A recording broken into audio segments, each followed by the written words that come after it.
Stephen A. Smith with us with a look at Game 2 between the Hawks and Bucks, but mostly the Bucks, Steve. How were they able to just dominate Atlanta like that? Well, they were in attack mode, obviously defensively. They were causing a lot of havoc, causing a lot of turnovers, and I felt they demoralized the Atlanta Hawks pretty early when they went on that 20-0 run in the second quarter, ended up outscoring them 43-17 in the second quarter and being up by 32 at the half. If you look at the myriad of shots that the Milwaukee Bucks were shooting, Giannis goes to the hole with virtually no resistance. Brook Lopez shoots a three with virtually no resistance. That was happening to the Atlanta Hawks throughout the evening. It was almost as if they had the attitude, we already handled our business. We came here to get one game. We got it in game one, so we could slack off in game two. But in the same breath, Milwaukee did amp up its defensive tenacity. They knew they couldn't fall down 0-2, and they played with a level of urgency, and the Atlanta Hawks didn't because they felt like they could afford not to. All right, so after game one, Atlanta's got to win on the road. Milwaukee comes into this game knowing they have to win this one. They can't go down 0-2 after 2 games at home, and they deliver a dominant performance like you just described. So how much did this series change after this game? Well, I don't think the series changed much after this game because Atlanta did do what it came to do, which was get one game. So the series is tied 1-1. They have home court advantage. Now, we've seen them lose on their home court before, not once, but twice to the Philadelphia 76ers in the Eastern Conference semifinals. So we know they're capable of being beaten in the ATL. Nevertheless, Trae Young has to be sensational just like he was in game one. There is no way around it. Where he goes, the Atlanta Hawks follow. And if he's not able to keep them in the game with his greatness, then unfortunately they have no chance in this series. He knows it, the Hawks know it, and more importantly, the Milwaukee Bucks know it. So we'll see how everybody responds. Let's talk about the Western Conference now, Stephen. Last time we talked, you mentioned the importance of this Game 4. What are you expecting Saturday? I'm expecting Devin Booker and Chris Paul to look a hell of a lot better than they did in Game 3. Due to rust on Chris Paul's part, due to that broken nose and wearing a mask for the first time on Devin Booker's part, they combined to shoot 10 of 40. That ain't going to cut it. And we can give Patrick Beverley and Terrence Mann boatloads of credit for how they performed defensively on CP3 and Devin Booker. But we know how elite those two are, and I certainly don't expect a repeat performance from them. I do expect a repeat performance at the very least from Paul George, who has filled in admirably with the absence of Kawhi Leonard being that star for the team. I expect more of the same from the Clippers. I expect the Phoenix Suns backcourt to be significantly different. The question is, will it be enough at the Staples Center in Game 4 to take this series back to Phoenix and go up 3-1? I don't know if that's the case. It's going to be real interesting to find out. Yes, we will be watching, and we'll talk again after Game 4 here on SportsCenter. Great having you with us, man. All right, my man.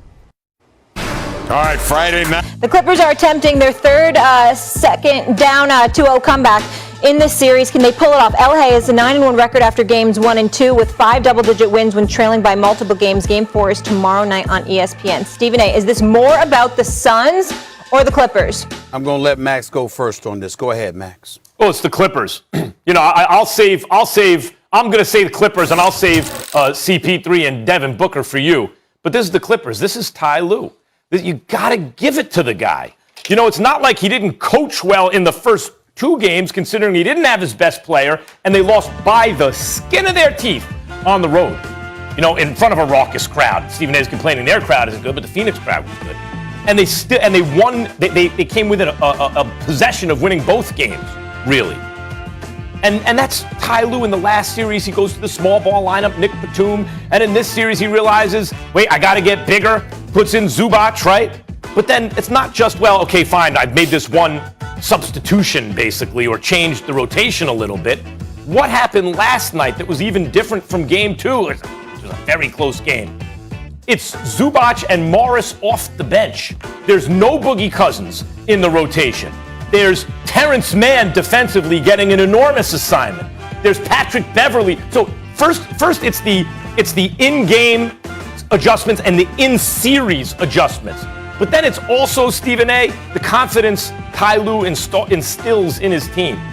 I'm thinking of the play where Kennard, late in the game, missed that 3. Remember, it would have put him up 19. The game would have been done in the fourth quarter. He misses the 3. They come back on the other end. They hit a 3. It's now a 13-point game. They cut it to single digits, and you started getting the feeling, here it comes, Chris Paul, Devin Booker. They're going to do it again. They could sweep the Clippers. But they remained resilient. That has a lot to do with their leader, who is, in fact, their coach, Ty Lue. Ty Lue may very well be the best coach in basketball right now. And what I love about it is that he could have had the Knicks job. No, I'm sorry, not the Knicks job. He should have had the Brooklyn Nets job. That wasn't to be. He should have had the Lakers job. That wasn't to be. But what I love about him right now is that without LeBron James, he's showing his brilliance as a coach and showing that he's a top-notch coach that should have been given far more credit than he ever received. That's number one. Having said all of that, I would tell you it's still the Suns for me as it pertains to the question because of the shooting woes of Devin Booker and Chris Paul, obviously. 5 for 21, 5 for 19, a combined 10 for 40. They haven't missed 30 shots in the game all year long. But that's what happened last night. You can also attribute injuries to it to some degree because Cameron Payne being out after just 4 minutes due to an ankle injury is a tremendous loss. How do we know this? Because in game 2, the brother played 37 minutes backing up CP3 who was out due to COVID. And what happened? This dude drops 29 points, 8 assists without a single turnover. 0 turnovers in 37 minutes. That's a brother you miss when you consider that, particularly when he shot 50% from the field in that game as well, en route to those 29 points. He pushes the ball up the floor. He's aggressive. His aggression and his athleticism can match what the Beverleys and the Terrence Manns of the world may throw at you. And we know they played stout defense on Devin Booker. But let's face reality. If we really calling it like we see it, this dude got his nose broke in game 2. He's playing with a mask on in game 3. So I'll throw him a slight mulligan in that regard. But in the end, it comes down to CP3 and Devin Booker. If they play like that, Phoenix is going to lose this series. They know they have to play better. They have to be better. You can't be that ineffective and that inefficient against these Clippers. We see how exceptionally well coached they are. We see that they're a bunch of rough riders. We see that they're not scared of anything. And you combine that with Booker and CP3 shooting the ball the way that they did. I'm sorry, and let me not forget to put Zubac in there with 16 points, 15 rebounds. We've been raving about DeAndre Ayton, but Zubac sold up last night and was formidable in and of himself. So all of those things played a role. Well, you can't deny injury. Like Payne and Chris Paul and Devin Booker, you can point to bad luck, and you'd be right. Just like you could point to bad luck with Kawhi, and you'd also be right. I've said from the beginning, injury has completely decided the playoffs this series. Every series, you're seeing the best or second best player on the team out with injury, like starting with the Lakers and KD and AD LeBron and AD and the Nets, obviously Harden and Kyrie in every series. And this series is no different. But again, the Clippers were on the other end of that when they weren't playing with Kawhi, who they still didn't have. And we didn't, when we were analyzing that game, simply say, well, they don't have Kawhi, therefore we lost. You have to get into why.